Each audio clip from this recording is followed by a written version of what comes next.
Welcome to your ultimate destination for the latest in entertainment news, celebrity updates, trending stories, and cultural moments that everyone's talking about. Here, you'll find thoughtful commentary intended to inspire, motivate, and share insights on workplace dynamics, lifestyle choices, and home and garden topics. Let's get to it. It's doing the right thing, even when there's no applause, no recognition, no gold star. Waiting at the end, and yes, sometimes it's lonely. Because when you raise the bar, you feel the weight first, you feel the resistance. You feel the discomfort of growth before anyone else. Breakups and Expectations. On Saturday, April 25th, the Houston native hopped on her Instagram story and put her now ex-boyfriend on blast. In her post, she accused the NBA star of cheating and claimed he got cold feet about settling down with her. I listened to a few responses regarding the situation, and some of the opinions I don't agree with. Why? I'm a woman. A breakup for a woman is rarely just the end of the relationship. It's more like the quiet collapse of a whole inner world she helped build, brick by brick, moment by moment, in a normal scenario.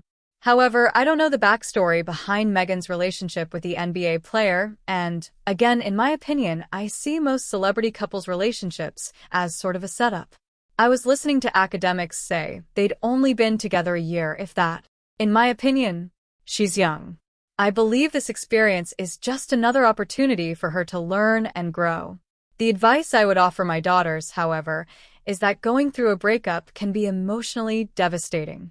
If anything, this is the time for self-reflection and personal growth. Moving on, Boosie and DJ-Vlad. All my fans First is support it. first. But for the fake fans, let me check y'all for feeling like I've done Vlad something wrong. First of all, I'm the one made y'all like Vlad. All the black community was against Vlad. He's a rat. He sends people to jail. People die after his interviews. All this. I the one made y'all accept him. First it was Boosie. He talk over you in an interview. I hate Vlad. Everybody go on this thing. Why does he ask questions that send people to prison? What I used to do, I stood up every time. No, they send themselves to prison. So the whole black community, everywhere I went, they was Vlad hate, Vlad hate. Everywhere I go, why do you mess with him? He is a culture about all this. It was all this about Vlad. I made you guys accept Vlad. I steady went on his podcast and made you guys accept him. He sent people to jail. No, they send themselves to jail. Why does he ask questions? I don't know. All I know is he's not what y'all shaping him up to be. But the whole black community, even the rappers, you know what I mean? The rappers caught me and say, man, why that white boy, man? Why, bro? When he do all this, why, Boosie? He's the same now. We're going to Vlad TV interview. So remember the hate you had for him. I made you accept him. Boosie, I made you accept him. Everybody was negative. Corona time, everybody.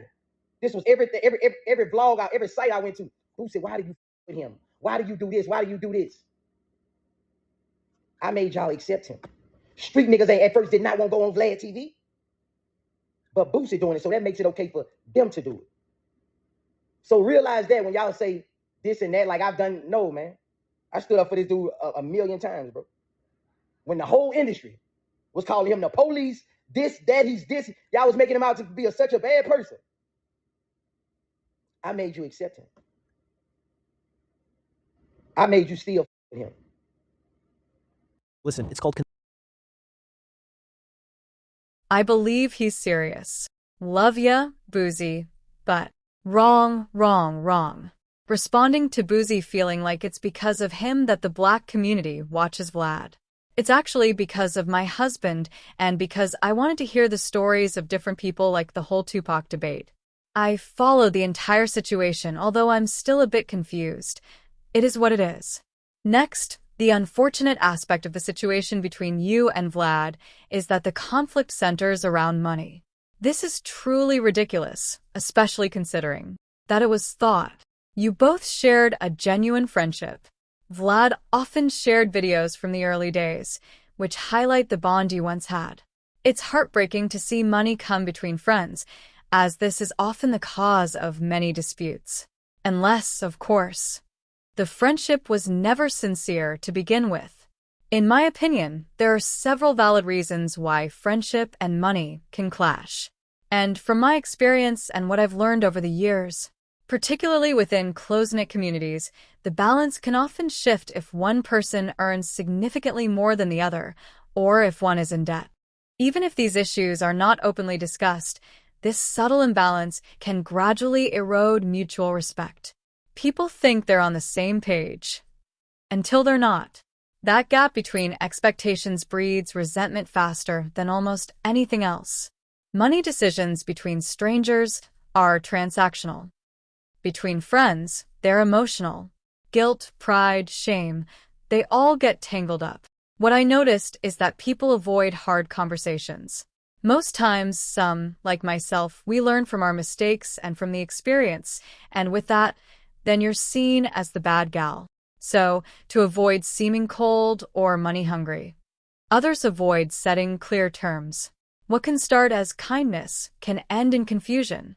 And then conflict. Sad but true. From what I have seen, and, in my opinion, Boosie's situation highlights the mindset many people adopt when trying to prove a point, particularly those from the old-school backgrounds. This mentality can contribute to confusion and mental health struggles, especially the tendency to pretend or fake it.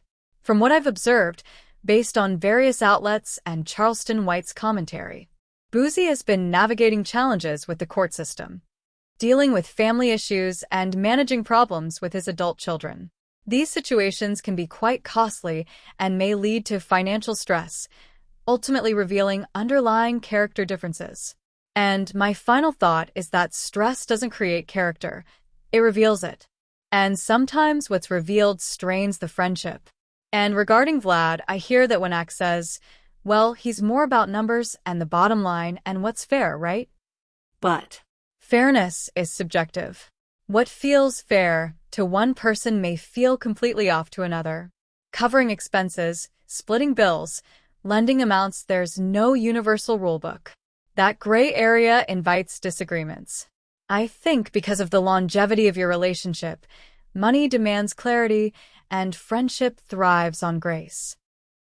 Aries Spears, a stand-up comedian, actor, and so forth.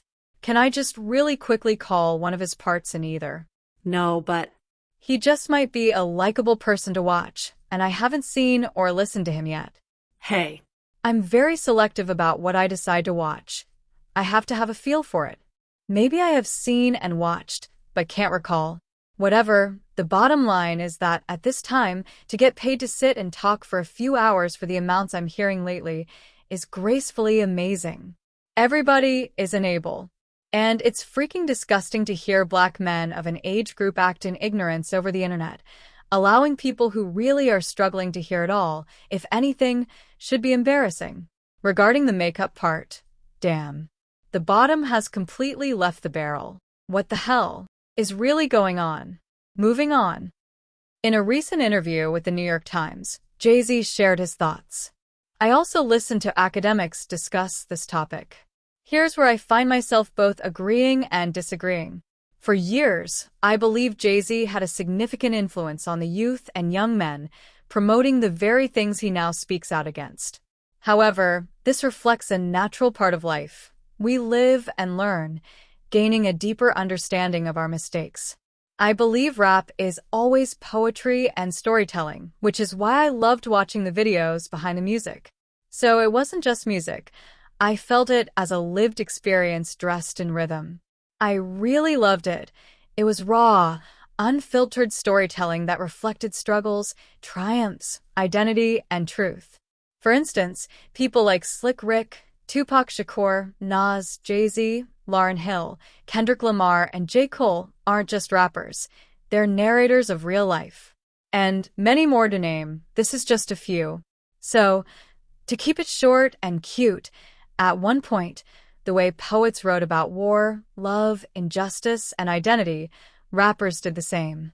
Just with beats under their words and a different kind of audience listening. Now, it's a completely different type of audience, gibberish music of sorts.